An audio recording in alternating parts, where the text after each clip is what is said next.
Meus amigos, para os outros times da América do Sul, o recado é atura ou surta. Viu?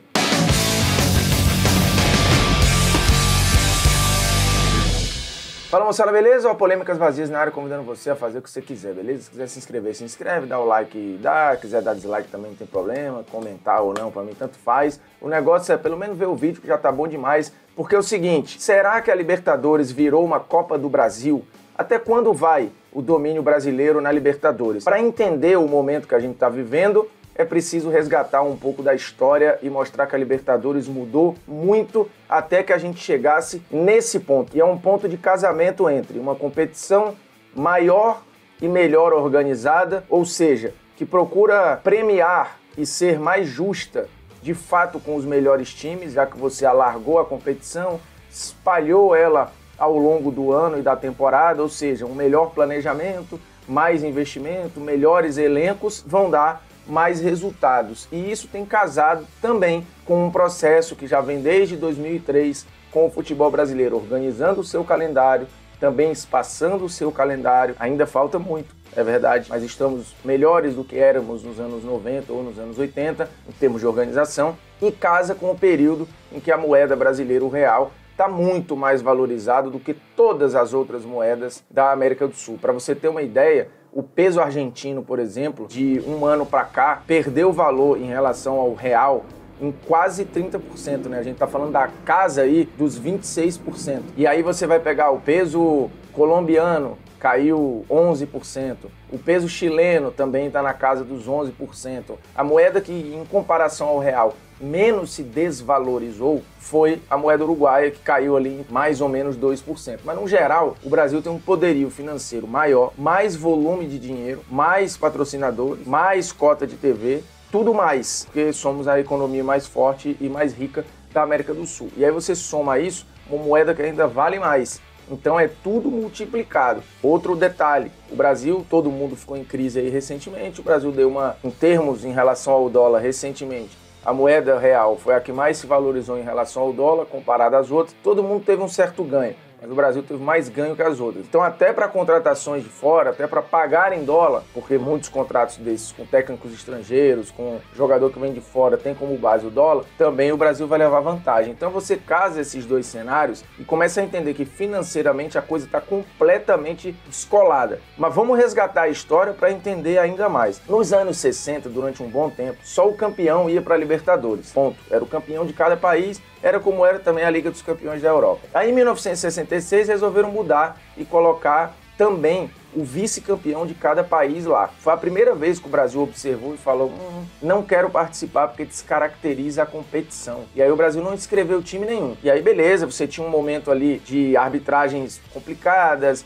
os times brasileiros tinham questões de excursão, o nosso calendário era muito ruim. Enfim, o início da Libertadores ele é muito dominado por argentinos e por uruguaios, né? Você tem o Santos ali tentando entrar na história, depois o Cruzeiro nos anos 70, mas no geral, o início da Libertadores, uruguaios e argentinos desgarram muito, né? Porque focam mais na competição, porque na época, de fato, tinham trabalhos de treinadores, trabalhos táticos, até de investimentos muito fortes também, e o Brasil talvez não se ligando do que estava acontecendo ali, muito focado, e tinha um desgaste também de malha viária para viagens muito pior do que é hoje. Então tudo isso acabou fazendo com que no início, anos 60 e anos 70, Argentina e Uruguai se desgarrassem muito em relação ao Brasil. 66 o Brasil não tem representante. No ano seguinte, 67, por exemplo, só o Cruzeiro joga a Libertadores. O Santos desiste de disputar a competição. Aí você pula mais um ano, o Brasil aparentemente se entende ali, mas chega a 69,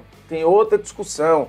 Porque o calendário está atrasado, a gente vai botar... Tinham equivalentes a 2 campeonatos brasileiros praticamente à época. O Brasil estava naquela transição, muita confusão também de calendário, o Brasil também não inscreve ninguém. Chega em 1970, o Brasil acha que a Libertadores vai atrapalhar a preparação da seleção, dos clubes, o calendário também está uma zona, também não manda representante. Aí a gente já tem pelo menos 3 temporadas que o Brasil nem representante tinha na Libertadores. A partir de 71, quando se cria lá com a nomenclatura de Campeonato Brasileiro, que vale lembrar, já fiz polêmicas vazias sobre isso, de 71 até 2003, nunca se repetiu a mesma fórmula de disputa, tá? Até começar o pontos corridos, era uma zona. Mas esse parênteses feito, o Brasil, a partir de 71, começa a ter claramente ali campeão e vice indo para a competição. Até que em 1990, aí tem uma outra mudança importante, tem a criação em 89 da Copa do Brasil. E aí o Brasil passa a mandar o campeão brasileiro e o campeão da Copa do Brasil. Eventualmente, nesse meio do caminho, quando o Brasil tinha o campeão da Libertadores, que entrava nas oitavas, até 2000 era assim, você no máximo tinha 2 representantes, oficialmente, mais um que era o campeão. Então o Brasil, no melhor dos mundos, entrava com 3 representantes. E o calendário é uma zona, financeiramente também o Brasil mudando um monte de moeda, né? Era cruzeiro cruzado novo, até que em 94 vem o real. É a primeira estabilização que você tem minimamente da nossa economia aí. Não é coincidência, a partir dos anos 90, o Brasil passa a olhar de maneira mais organizada para a Libertadores, passa a ter corriqueiramente representantes mais fortes. 94 você tem essa mudança econômica que já é um sinal, outros países estão em crise e tal. São Paulo já é bicampeão em 92, 93 e chega na final em 94. Mas dos anos 90 para cá, para você ter uma ideia, o Brasil no geral tem 21 títulos de Libertadores. A Argentina é o maior campeão com 25, o Brasil tem 21. Desses 21 títulos, 16 o Brasil conquistou do São Paulo para cá. De 92 para cá, o Brasil praticamente ganhou todos os seus títulos de Libertadores, 16 dos 21. Aí você vai olhar lá para trás os outros campeões, né? Ali nos anos 80, nos anos 70, nos anos 60, mas bem espaçados. Quando o São Paulo foi campeão, o último campeão brasileiro tinha sido o Grêmio em 83, ou seja, a gente esperou quase 10 anos para ter um outro campeão de Libertadores. Mas dos anos 90 para cá, a coisa se organizou e o Brasil está o tempo inteiro ali e encostou. Na Argentina, o Uruguai também viveu crise financeira e ficou meio fora da disputa. Dos anos 90 para cá, a disputa ela fica muito polarizada, Brasil e Argentina. Só que na virada dos anos 2000, a Argentina tem uma questão financeira gigantesca, né? E fica ali meio que sobrevivendo com a era Boca, aí tem o Estudiantes ali e agora mais recentemente o River Plate. É óbvio que no meio do caminho pingaram outros campeões, né? Apareceu nos anos 90 o Vélez, você teve o São Lourenço, tá? Mas no geral, o time viveu, a Argentina viveu de uma hegemonia do Boca, você teve um determinado momento ali do Estudiantes e agora você tem um momento quase que sozinho do River Plate. E o Brasil com vários representantes diferentes, né? Tanto que o Brasil é o país que mais tem campeões diferentes na Libertadores, é o maior país, e, enfim, é natural até que isso aconteça. Mas eu estou fazendo todo esse preâmbulo para a gente entender que, de fato, a Libertadores está se tornando a Copa do Brasil mais os times argentinos. E se nada mudar, economicamente, financeiramente ou de regulamento, a tendência é que isso continue, porque não tem nada dizendo que os times brasileiros vão ficar mais pobres, ou que vão ficar mais desorganizados, ou que estruturalmente eles vão piorar, ou que o regulamento vai fazer com que os melhores times não sejam premiados, porque você tem uma competição espaçada, com uma fase de grupos que já há algum tempo passou de 5 grupos para 8 grupos, então você consegue dar mais chances para essas equipes dentro do próprio grupo. De novo, a Libertadores ela passa de 2017 para cá por uma mudança também sensível de número de vagas, de espaçamento, de calendário. E isso só escancarou ainda mais a vantagem brasileira. E de lá para cá, teve um gatilho de premiação. A Conmebol triplicou praticamente as suas premiações, somando Sul-Americana e Libertadores. E aí um detalhe, os brasileiros têm levado quase 40% dessas cotas aí, porque têm passado diretamente o tempo inteiro para as oitavas, normalmente também passam para as quartas. Desde essa mudança de 2017 para cá, e é uma mudança sensível do número de vagas, porque o Brasil passou a ter 7 vagas até para a pré-Libertadores, só que quando tem um campeão tem 7 mais 1, então você tem 8 vagas, é o país que mais tem representantes. O Brasil aumentou o seu aproveitamento nas oitavas de final em 87%.